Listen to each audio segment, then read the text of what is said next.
AIUTUC ಕೇಂದ್ರ ಕಾರ್ಮಿಕ ಸಂಘಟನೆಗೆ ಸೇರಿರುವಂತಹ ಕರ್ನಾಟಕ ರಾಜ್ಯ ಸಂಯುಕ್ತ ವಸತಿ ನಿಲಯ ಕಾರ್ಮಿಕರ ಸಂಘದ ಧಾರವಾಡ ಜಿಲ್ಲಾ ಸಮಿತಿ ವತಿಯಿಂದ ಪ್ರತಿಭಟನೆ ಹಮ್ಮಿಕೊಂಡಿದ್ದೀವಿ. ರಾಜ್ಯ ಸರ್ಕಾರವು ದಿನಾಂಕ 22 ಮೇ 2026ರಂದು ಕನಿಷ್ಠ ವೇತನವನ್ನು ಪರಿಷ್ಕರಿಸಿ ಅಂತಿಮ ಅಧಿಸೂಚನೆ ಹೊರಡಿಸಿದ್ದು, ಜಿಲ್ಲೆಯ ಎಲ್ಲಾ ಇಲಾಖೆಗಳಲ್ಲಿ ಜಾರಿ ಮಾಡಲು ಆಗ್ರಹಿಸಿ ಎಐಯುಟಿಯುಸಿಗೆ ಸಂಯೋಜಿತ ಕರ್ನಾಟಕ ರಾಜ್ಯ ಸಂಯುಕ್ತ ವಸತಿ ನಿಲಯ ಕಾರ್ಮಿಕರ ಸಂಘದ ಜಿಲ್ಲಾ ಸಮಿತಿಯಿಂದ ಜಿಲ್ಲಾಧಿಕಾರಿ ಕಚೇರಿ ಮುಂದೆ ಪ್ರತಿಭಟನೆ ಮಾಡಲಾಯಿತು. ಜಿಲ್ಲಾಧ್ಯಕ್ಷರಾದ ಗಂಗಾಧರ್ ಬಡಿಗೇರ್ ಅವರು ಮಾತನಾಡಿ, ಸುದೀರ್ಘ 7 ವರ್ಷಗಳಿಂದ ಬಾಕಿ ಇದ್ದ ಕನಿಷ್ಠ ವೇತನ ಪರಿಷ್ಕರಣೆಯು ಮೇ 22, 2026ರಿಂದಲೇ ಜಾರಿಗೆ ಬಂದಿರುವುದು ಅವಿರತ ಹೋರಾಟಕ್ಕೆ ದೊರೆತ ಜಯವಾಗಿದೆ. ಅದರಂತೆ ಜಿಲ್ಲೆಯ ಧಾರವಾಡ ಮತ್ತು ಹುಬ್ಬಳ್ಳಿ ನಗರಗಳಲ್ಲಿರುವ ಹಾಸ್ಟೆಲ್ಗಳು ನಗರ ಪಾಲಿಕೆಯ ಅಡಿಯಲ್ಲಿ ಬರುವುದರಿಂದ ಪರಿಷ್ಕೃತ ರಚನೆಯಡಿ ಅದನ್ನು ವಲಯ 2 ಎಂದು ವರ್ಗೀಕರಿಸಲಾಗಿದೆ ಹಾಗೂ ಉಳಿದ ಎಲ್ಲಾ ತಾಲೂಕು ಪ್ರದೇಶಗಳು ವಲಯ 3 ಎಂದು ವರ್ಗೀಕರಿಸಲಾಗಿದೆ.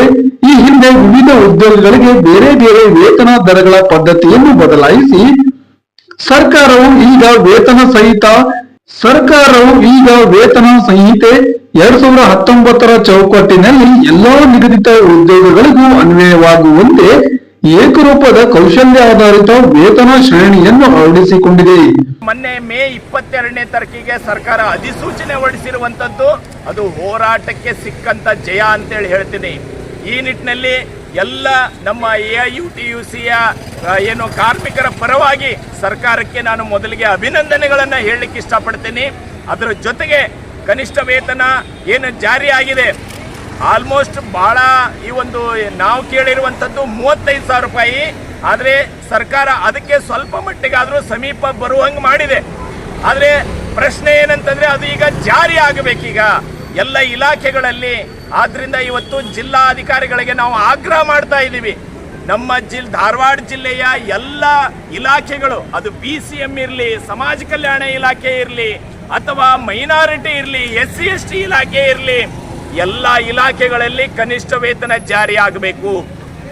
ಇದು ನಮ್ಮ ಧಾರವಾಡ ಏನು ಸಿಟಿ, ಹುಬ್ಬಳ್ಳಿ ಧಾರವಾಡ ಸಿಟಿಗಳು ಮಹಾನಗರ ಪಾಲಿಕೆ ವ್ಯಾಪ್ತಿಯೊಳಗೆ ಬರ್ತದೆ.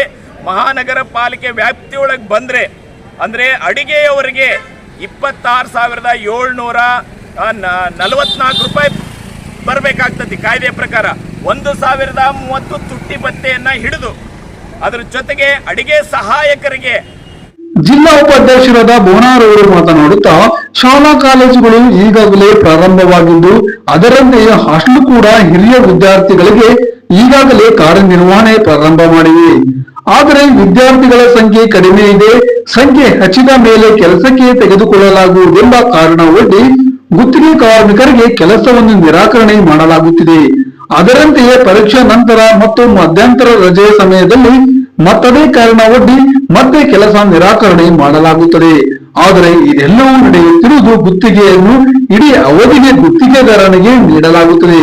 ಆದರೆ ಕಾರ್ಮಿಕರನ್ನು ಇಡೀ ಅವಧಿಗೆ ತೆಗೆದುಕೊಂಡು ಕೆಲಸವನ್ನು ಮಾತ್ರ ವಿದ್ಯಾರ್ಥಿಗಳ ಸಂಖ್ಯೆ ಹೆಚ್ಚಿದ್ದಾಗ ಮಾತ್ರ ಕೆಲಸ ನೀಡಲಾಗುವುದು ಎಂಬ ಅಘೋಷಿತ ನಿಯಮ ಜಿಲ್ಲೆಯಾದ್ಯಂತ ಚಾಲ್ತಿಯಲ್ಲಿದೆ. ಆದರೆ ಇದರಿಂದ ಕಾರ್ಮಿಕರಿಗೆ ಅನ್ಯಾಯವಾಗುತ್ತಿದೆ. ಎಲ್ಲಾ ಗುತ್ತಿಗೆ ಕಾರ್ಮಿಕರಿಗೆ ಕೂಡಲೇ ಹಾಸ್ಟೆಲ್ಗಳಲ್ಲಿ ಕೆಲಸಕ್ಕೆ ತೆಗೆದುಕೊಳ್ಳಬೇಕು. 8 ಗಂಟೆಗಳ ಕೆಲಸ, ರಾಷ್ಟ್ರೀಯ ಹಬ್ಬದ ರಜೆ, ವೇತನ, ಗ್ರಾಚ್ಯುಟಿ ಸೇರಿದಂತೆ ಎಲ್ಲಾ ಕಾನೂನುಬದ್ಧ ಸೌಲಭ್ಯಗಳನ್ನು ಖಾತ್ರಿಪಡಿಸಬೇಕು. ಅದಕ್ಕಾಗಿ ಕಾರ್ಮಿಕರೆಲ್ಲ ತಮ್ಮ ಒಗ್ಗಟ್ಟನ್ನು ಬಲಪಡಿಸಿಕೊಂಡು ರಾಜಿ ರಹಿತ ಹೋರಾಟಕ್ಕೆ ಸಜ್ಜಾಗಬೇಕು ಎಂದು ಈ ಸಂದರ್ಭದಲ್ಲಿ ಕರೆ ನೀಡಿದರು. ಪ್ರತಿಭಟನೆಯ ನೇತೃತ್ವವನ್ನು ಜಿಲ್ಲಾ ಸಮಿತಿಯ ಶೈನಾಜ್ ಹುಡ್ಡೆಮನಿ, ಗಂಗಮ್ಮ, ನಾಗನಾಯಕ್, ಕುಸುಮ, ವೀರ್ಕರ್, ರತ್ನಾ ಧಾರವಾಡ್, ನಿರ್ಮಲಾ ಚಲವಾದಿ, ಸುಧಾ ಸಿಂದಗಿ, ಲಕ್ಷ್ಮೀ ಮೇದಾರ್ ಹಾಗೂ ಇನ್ನಿತರರು ಸಂದರ್ಭದಲ್ಲಿ ಉಪಸ್ಥಿತರಿದ್ದರು.